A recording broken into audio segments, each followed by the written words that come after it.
আমরা শুরু করলাম যাত্রা। অবশেষে ঢাকার পথে চুল অবস্থা দেখছি প্রচন্ড বড় হয়ে গেছে। নেপালটা চুল বড় হয় না, কিন্তু একটা স্টাইল।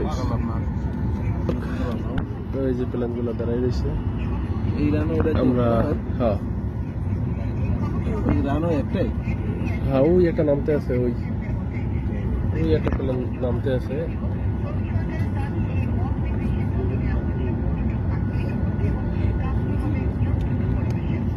এই রানওয়ে দিয়ে উঠলো, একটাই রানওয়ে ছোট, এটা না, ওই প্লেনটা আমরা উঠবো কোনটাতে?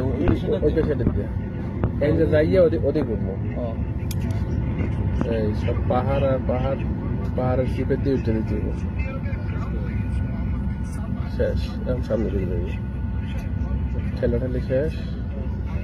সামনে গাড়িটা চলে যাইবে আর ওটা আনবে। হ্যাঁ,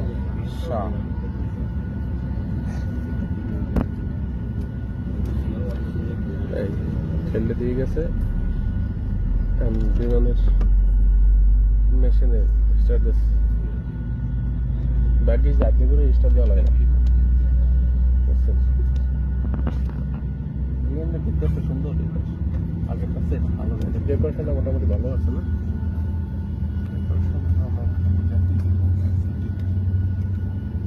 টিভি আছে, বিমান বাংলাদেশ এয়ারলাইন্স। ভালো সিট করছে, বিশের আমার ছিল জোর করে ক্ষমতা দেয় আমরা নিয়ে গেছি। বাংলাদেশে জোর থাকতে দেওয়া যায়।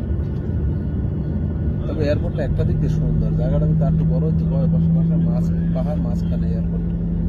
এটা যদি একটু বড় করতে পারতো না, হেভি লাগতো। ঠিক আছে, ওই যে হ্যাঙ্গারে আবার প্লেন আছে, নিরাপদ করে ওটাই বুঝলেন।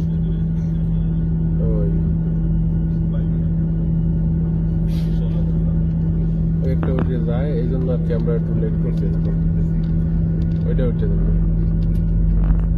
ও যাওয়ার পরে মনে হয় আমার কথা নাম নেই, মানে নাকি ও আইছে, ও এবার তো দেখছে যে কাইতে কিন্তু নাম ওর জন্য এর লাইট হয়েছে কিনা। হয়, হ্যাঁ হয়, ও এইমাত্র নামছে। এই যে ওই যে বুদ্ধয়ার, ওই তো ঈদ আইছে, ওই যে বোকারাত দেশ।